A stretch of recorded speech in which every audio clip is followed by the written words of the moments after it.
Dios es el que da semilla al que siembra, pan al que come, porque Dios es la fuente. Entonces, ¿qué encontramos aquí? Número 1, comienza con el verso 1. A Dios no se le olvida absolutamente nada. Dios va a cumplir su palabra. Entonces, se cumple la palabra que Dios dijo a través de Jeremías. Levanta a Ciro, y Ciro está plenamente consciente de que Dios es que lo ha puesto en el lugar donde está, y él se considera un instrumento de Dios para que se cumpla la palabra del Señor.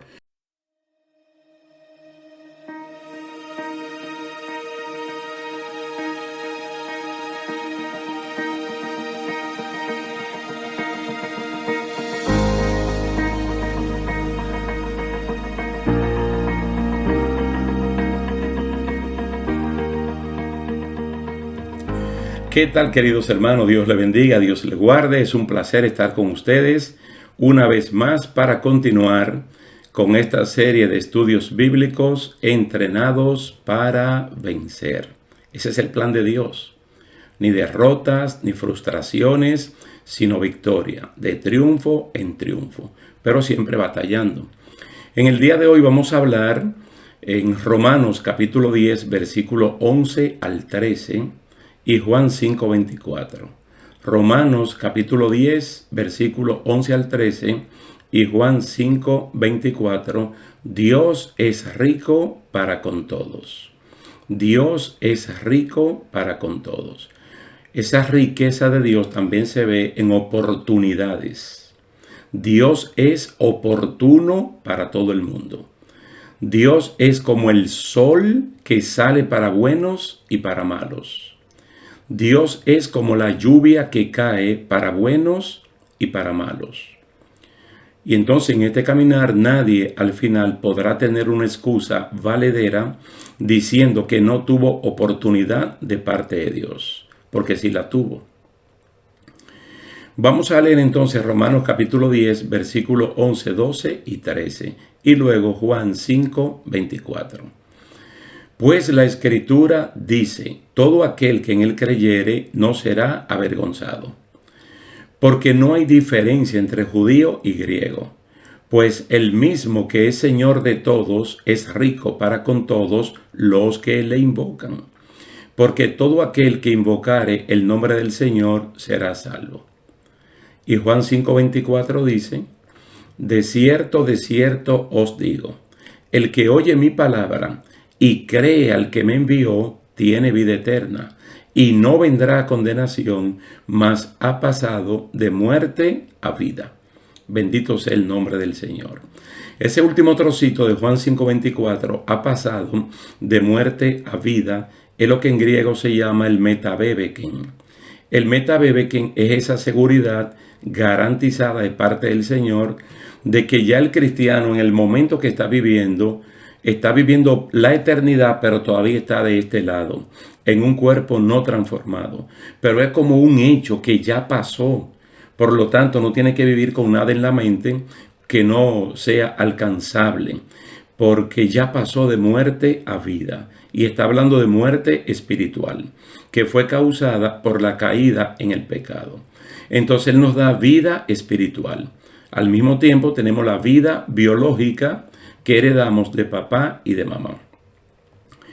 Mire, la sociedad siempre, se puede decir siempre históricamente, la sociedad ha dividido a sus ciudadanos por clases sociales. Los ha dividido por pobres y ricos, básicamente, que es una división que ha persistido casi desde la misma historia de la humanidad hasta el día de hoy. Hay otros que dividen a la gente por el color de la piel. Están los negroides, los caucásicos, la raza amarilla, y luego las mezclas de esas tres, lo que ha dado. Y así califican a las personas. Por la piel, por el color de los ojos, por el pelo, así clasifican a las personas. En los tiempos bíblicos, la división era entre judíos y gentiles. Y era una división que partía más de los mismos judíos, que ellos habían hecho esta división para diferenciarse de todo el mundo.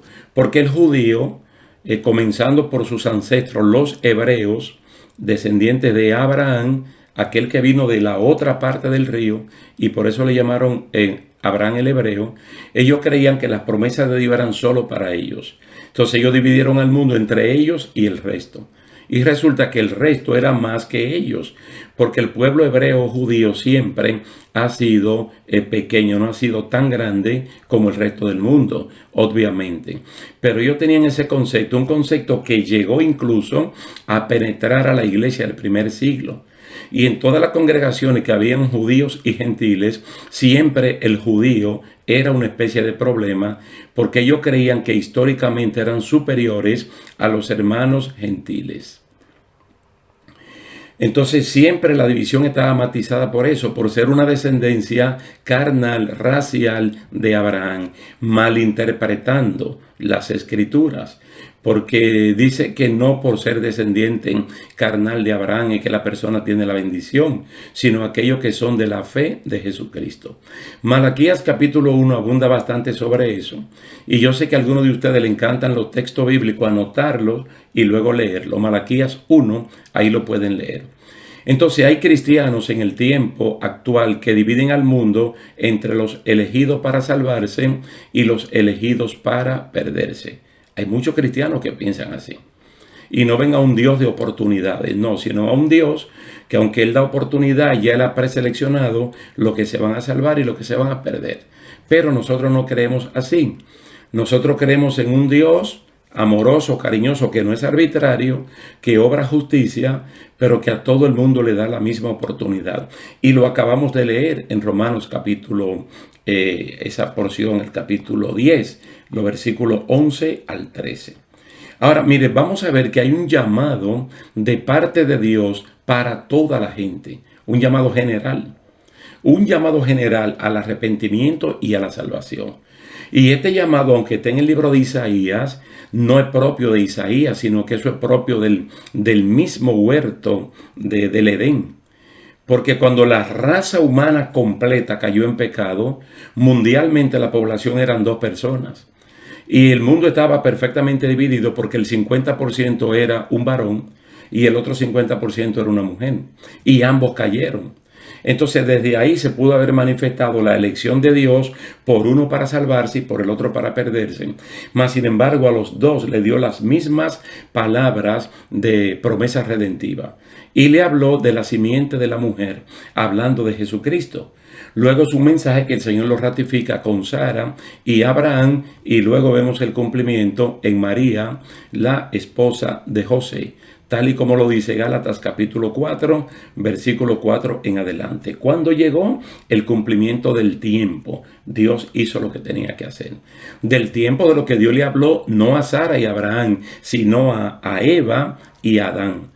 En un momento que todavía se llamaban Adán varón y Adán hembra, Adán hombre a Adán mujer, porque ambos, Adán quiere decir, ¿verdad?, que provienen de la tierra. Pero Isaías, en el capítulo 1, versículo 16 al 18, mira el mensaje general de parte de Dios que hay. Dice, venid luego, dice Jehová, y estemos a cuenta. Si vuestros pecados fueren como la grana, como la nieve serán emblanquecidos. Si fueren rojos como el carmesí, vendrán a ser como blanca lana. Mira qué extraordinario es, porque hay como niveles de pecados.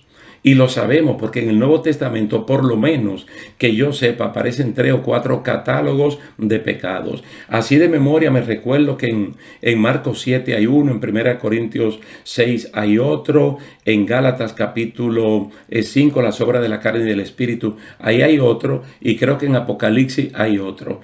Pero el mismo de Gálatas, como no lo puede poner todo en una página o en el mismo libro, porque hay inventores del mal y hay pecados que se van innovando, dice todo lo que sea semejante a esto, porque hubo y habrá mucho más todavía. Pero hay pecados que son, imagínense, rojos como la grana o el carmesí, que estamos hablando de pecados que cuando la persona, con la conciencia que tiene, sabe que lo cometieron, cree que no hay oportunidad, que nadie lo puede perdonar. Y hay pecados que son más ligeros. Entonces, bueno, todo es pecado, de verdad que sí, pero también la Biblia habla de castigo. El que merece más castigo, más le van a dar, y el que merece menos será castigado, pero con menos porción. Aquí el Señor está haciendo un llamado general. Isaías capítulo 1, versículo 16 y 18. Dice, si quisiere, y tú ves, si ustedes quieren y ustedes oyen, comerán del bien de la tierra. ¿Se da cuenta? Que no es obligado. Si ustedes quieren, dice el verso 19, si ustedes escuchan, ustedes van a comer del bien de la tierra. Ahora, si ustedes no quieren, y si ustedes son rebeldes, ustedes serán consumidos a espada, porque la boca de Dios lo ha dicho. Ustedes lo pueden leer, hermano, en cualquier versión. Isaías capítulo 1, 16 al 18. De hecho, lo mejor sería leer el capítulo 1 completo. Entonces Dios, que es como es, que no obliga, que Dios no está forzando a nadie, sino que su Santo Espíritu, a través de las Escrituras, penetra en la íntima convicción del oyente y trata de convencerlo de juicio, de justicia y de pecado. Pero básicamente de pecado. ¿De cuál pecado? La incredulidad. Porque es que Dios no quiere que nadie se pierda, sino que todo el mundo proceda al arrepentimiento. Ahora, noten ustedes en Isaías 55, 6 y 7, que también sería bueno leerlo completo, Isaías 55. Mire, en estos dos versículos, cómo lo plantea el profeta evangélico del Antiguo Testamento. Buscad a Dios mientras pueda ser hallado. Llamadle en tanto que está cercano. Y luego el gran consejo, deje el impío su camino y el hombre inicuo sus pensamientos y vuélvase a Jehová, el cual tendrá de él misericordia, y al Dios nuestro, el cual será amplio en perdonar. Yo abro mis brazos como una referencia simbólica de la amplitud de Dios para perdonar al impío, al inicuo, al pecador. No importa la condición en la cual la persona ha caído, si se arrepiente y busca de Dios, Dios lo va a perdonar. Pero Dios no tiene un límite que dice ya los primeros 6,000 millones. No. Hermano, es que todo el que quiera puede, porque Él es amplio, en Él hay capacidad. Mire, de ahí para allá el Señor le dice al pueblo, mira, los pensamientos míos son distintos a los de ustedes. Porque según los pensamientos y los parámetros de la sociedad, hay personas que lo que merecen es el paredón. Que lo maten en una silla eléctrica, que le den una droga, que lo maten o que lo maten a tiro. Porque eso es lo que merecen, pero Dios no lo ve así. Porque que el destino final de esa persona es el lago de fuego. Y Dios no quisiera que nadie tenga que ir ni al infierno primeramente y mucho menos posteriormente al lago de fuego. Ahora, yo quiero que ustedes precisen bien que comenzando ese versículo del capítulo 10, verso 11, Pablo no cita a un escritor en particular, sino que él cita la Escritura. Él cita la Escritura. Él dice, pues la Escritura dice. Y ustedes saben que él está citando a Joel capítulo 2, verso 28 en adelante. Todo aquel que en él creyere no será avergonzado. No será avergonzado de haber creído. No va a creer en vano, sino que va a obtener la promesa que Dios le está prometiendo.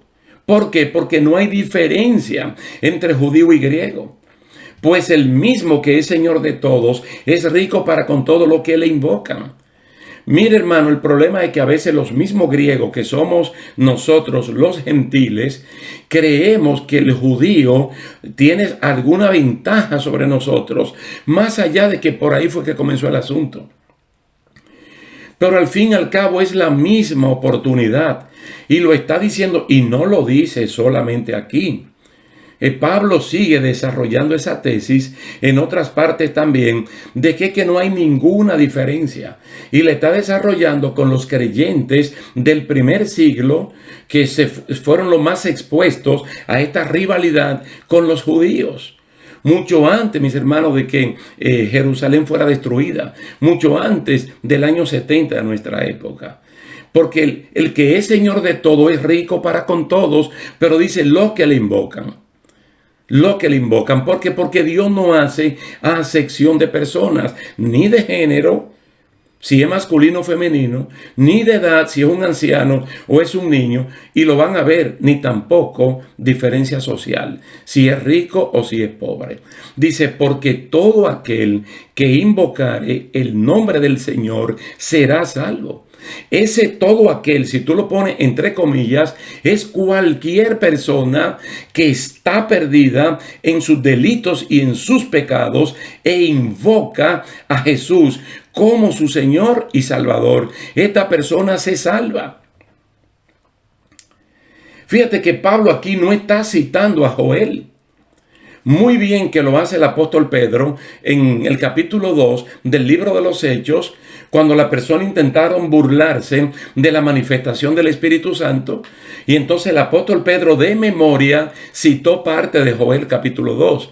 Aquí Pablo está diciendo la Escritura dice, pero la cita es Joel capítulo 2, verso 28 al 32, donde Dios da un tiempo de gracia, un tiempo de bendiciones y un tiempo de oportunidades para todo lo que invocan, sin importar el género, masculino o femenino, sin importar la edad. Habla de ancianos, habla de jóvenes y habla de niños.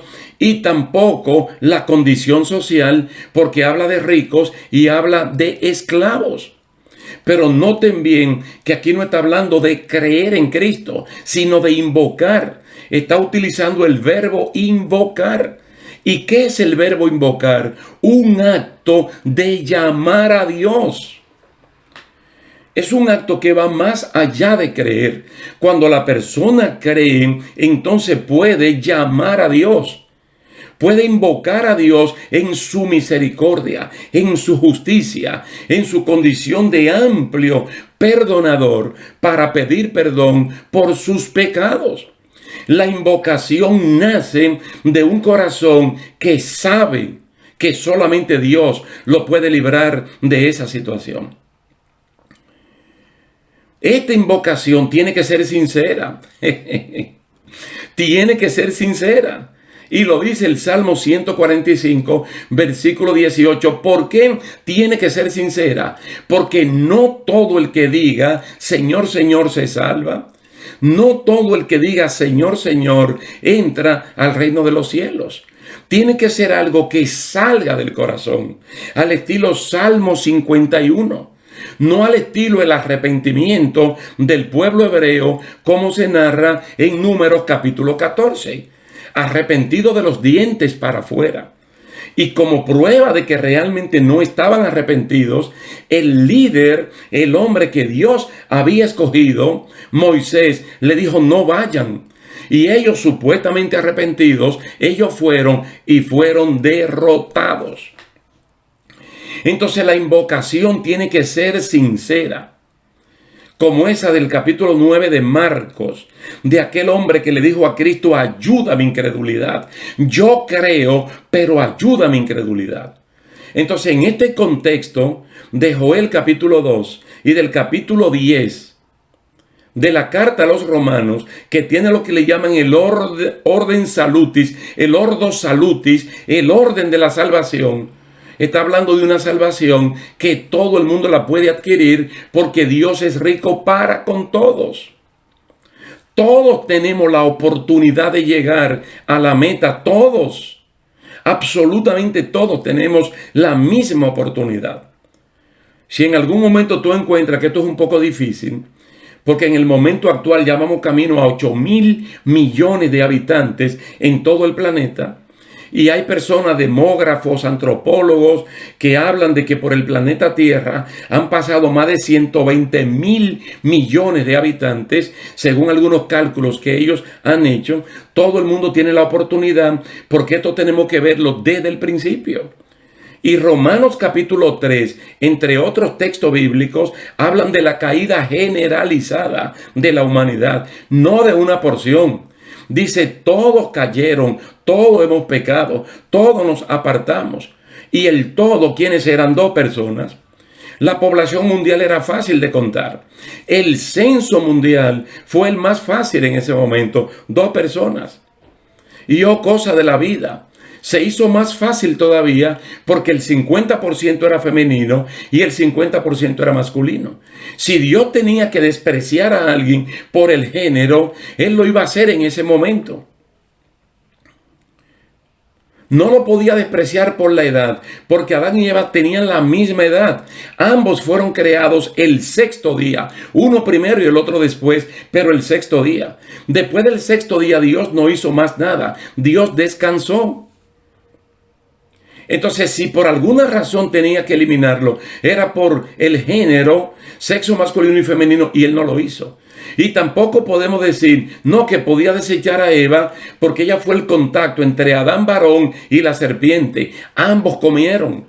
Y cuando Dios le preguntó a Adán varón, ¿qué fue lo que tú hiciste? Él no era que se estaba excusando como algunas personas pretenden decir y que le estaba pasando su culpa a otro. No, él dijo cómo ocurrieron las cosas, porque Dios le preguntó. Él dijo, la mujer que tú me diste. Y luego le preguntó a la mujer y la mujer habló con Satanás, de la serpiente. Pero no era que uno estaba acusando al otro, fue que Dios preguntó. Entonces ellos dijeron cómo habían ocurrido las cosas. Entonces, cuando Dios trae la palabra de promesas, de redención, no fue para el hombre solamente, no fue para la mujer solamente, fue para ambos. Fue para ambos. Incluso ya Dios estaba hablando de simiente. Quiere decir que Adán y Eva, o los dos Adán, el varón y la hembra, se iban a quedar, Adán varón se quedó con el nombre Adán varón, y ella, entonces su esposo, le puso Eva, madre de todos los vivientes. Entonces Eva madre comenzó a tener hijos. Y aquí estamos usted y yo. Nosotros, mire, si le damos para atrás, 6,000 y tantos años, venimos del vientre de Eva. Entonces Dios no nos ha desechado, hermanos. Esa raza caída que Él salió buscándola, que usted y yo en la persona de Adán y Eva nos descarriamos, nosotros escuchamos la voz de Dios llamándonos, Adán, Adán, ¿dónde tú estás? Y Adán, Adán y Adán, Maná, Adán, Adán, a usted y a mí, tú y yo proveniente de la tierra, ¿dónde tú estás? ¿Y qué le hemos dicho a Dios? Escuchamos tu voz, tuve miedo y estoy escondido. Me estoy vistiendo con hoja de higo, de higuera. Estoy cubriendo con religión, con moral falsa, mis pecados, mis faltas. Entonces el Señor cambia la vestidura y Dios da promesas. Dios da promesas. Pero la promesa que Dios nos da, y son las que a nosotros nos interesan, son promesas de redención, que están por encima de prosperidad, de salud, la redención. Porque sanos o enfermos, hombres o mujeres, grandes o pequeños, negros, caucásicos o amarillos, tarde o temprano vamos a morir. Lo importante es, hermano, el metabebeken. Juan 5:24, que ya hemos pasado de muerte a vida y es una experiencia vivencial, testimonial. No es que me la contaron, es que personalmente cada uno de nosotros lo hemos vivido. Entonces se expresa en 1 Corintios capítulo 9, versículo 24 al 27, como un mar de oportunidades donde todo el mundo puede llegar a la meta. Mire que aquí se utilizan palabras del deporte, del olimpismo, porque Corinto conocía muy bien los Juegos Olímpicos. Tanto en Atenas como en Corinto eran siempre las sedes de esos juegos, de campo y pista, de boxeo, de lucha olímpica y otros que eran muy de persona, no eran tanto de equipo, sino personalmente. Mire cómo Pablo introduce con una pregunta. ¿No sabéis que los que corren en el estadio, todo la verdad corren, pero uno solo se lleva el premio? Corred de tal manera que lo obtengáis. Son de las preguntas que son tácitas porque las respuestas ya se saben. Todo el mundo sabe que en una carrera de campo y pista, uno solo es el que va a ganar. Uno solo es el que va a ganar. Él pone la imagen de esa carrera de campo y pista o de maratón como el ejemplo de que tú puedes ser ese uno que se lleve la victoria. Entonces ese uno puede ser el mundo entero. De tal manera que todo el mundo tiene la oportunidad. Y lo va a clarificar mejor en el versículo 25. Todo el que lucha, la lucha olímpica, de todo se abstiene, entra en un proceso de disciplina. Ellos, los que luchan físicamente a la verdad para recibir una corona corruptible, porque se deteriora aún siendo de metal. Pero nosotros, usted y yo, una corona incorruptible. Apocalipsis capítulo 2 y capítulo 3. El mensaje a Esmirna, el mensaje a Filadelfia. Una corona de vida. Aquí vengo pronto, retén lo que tienes para que ninguno tome tu corona. Una corona incorruptible. El versículo 26 va más claro todavía, porque va a hablar del tremendo cuidado que uno tiene que poner. Entonces dice, así que yo de esta manera corro, carrera de campo y pista. Hebreos capítulo 12, verso 1. No como a la aventura, no a lo loco, no al azar. De esta manera peleo en la lucha olímpica o en el boxeo olímpico, no como quien golpea el aire, al azar, a lo loco, tirando tumbo para allá y para acá, no. Dice, sino que golpeo mi cuerpo. Tampoco es un masoquista, que él consigue disfrute, placer, dándose golpe. Él está diciendo como figura de que lo pone en servidumbre, lo pone en disciplina, de todo se abstiene. Entra en un proceso de las cosas que son de la carne, las que tienen que ver con el carácter y la personalidad, y aquellas que tienen que ver con los pecados activos, dice, de matarlos. No sea que, habiendo sido heraldo para otro, un técnico para otro, yo que le avisé a otro, entonces yo mismo venga a ser eliminado. Porque hay competencias previas y luego van a quedar dos. Y hay muchas personas que van siendo eliminados. En el camino se van quedando. Y se van quedando porque no califican. Mira, la palabra del Señor abunda, dice que Dios no se agrada con lo que retroceden ni con lo que se estancan, sino con lo que siguen hacia adelante. Con lo que siguen hacia adelante. Quiere decir, estimados hermanos, que partiendo de esta lectura de Romanos capítulo 10, los versículos 11 al 13, y Juan 5, 24, nosotros nos damos cuenta. Justo también hay que ser justo con Isaías capítulo 1 y capítulo 55 también, de que Dios es rico para con todos. Es mejor verlo de esta manera y no ver a un Dios sectario que hacen acepción de personas. Mira que todavía los que somos salvos, que sabemos que somos salvos por su gracia, por un acto de pura gracia de parte de Dios, todavía estando dentro ya del redil de Dios, apartado en el reinado de Cristo, en el reinado de la luz, no estamos juzgando a nadie. Porque el capítulo 14 de la carta a los romanos nos dice que nosotros no debemos juzgar a nadie. Que si nosotros vemos personas débiles, ellos o están pie o caen para el Señor. Y que el Señor es fuerte para ayudarlos, para que ellos también se mantengan. Nosotros no podemos hacer el papel de juez, porque el juez es el Señor. Nosotros somos siervos de Él, personas que fuimos rescatados, que por esa amplitud de Él nosotros hemos podido entrar. Entonces, dentro de la entrada que Él nos da, mira, yo te aseguro por la Biblia que aún nosotros estamos siendo entrenados. Porque es que hay algunas personas que han naufragado, han salido de este barquito y han naufragado en ese proceloso y peligroso mar. Y después de haber estado adentro, entonces ahora están afuera. Personas que en algún momento, como los Gálatas, y como lo dice el libro de Hebreos también, gustaron el don celestial. Estuvieron dentro, incluso fueron partícipes de los bienes venideros y ahora se han quedado atrás.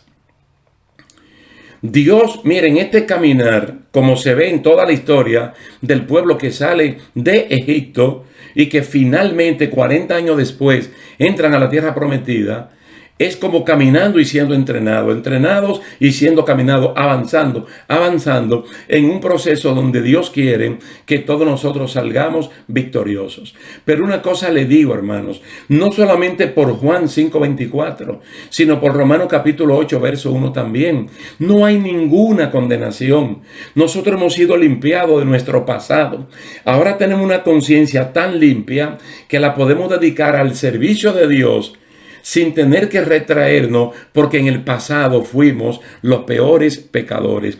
Nuestros pecados eran como la grana o como el carmesí. Y a veces tenemos conciencia de eso, pero debemos tener conciencia también de que la sangre de Jesucristo nos limpió de todo pecado, porque Dios es rico para con todos y nos dio la oportunidad de vivir una vida como a Él le agrada. Vamos hacia adelante. Sigamos aceptando el entrenamiento del Espíritu Santo, pero avancemos. Es Él que nos motiva. Es Él que nos dice que levantemos las manos caídas y que las rodillas paralizadas las activemos. Es Él que nos dice que caminemos con paciencia la carrera que tenemos por delante. Porque Él nos va capacitando y nos va subiendo de nivel, hasta el momento que lleguemos a la estatura de un varón perfecto. Cuando Cristo venga y transforme nuestras vidas mortales en inmortales y nos arrebate hasta su presencia. Oh, gloria a Dios. Damos gracias al Señor por esta linda oportunidad que Él nos brinda de interactuar con ustedes. Vamos a dejarlo hasta aquí, dándole las gracias a Dios y a ustedes también por el tiempo dispensado, esperando que nos podamos ver la próxima semana con el favor de Dios. Dios me le bendiga y hasta entonces.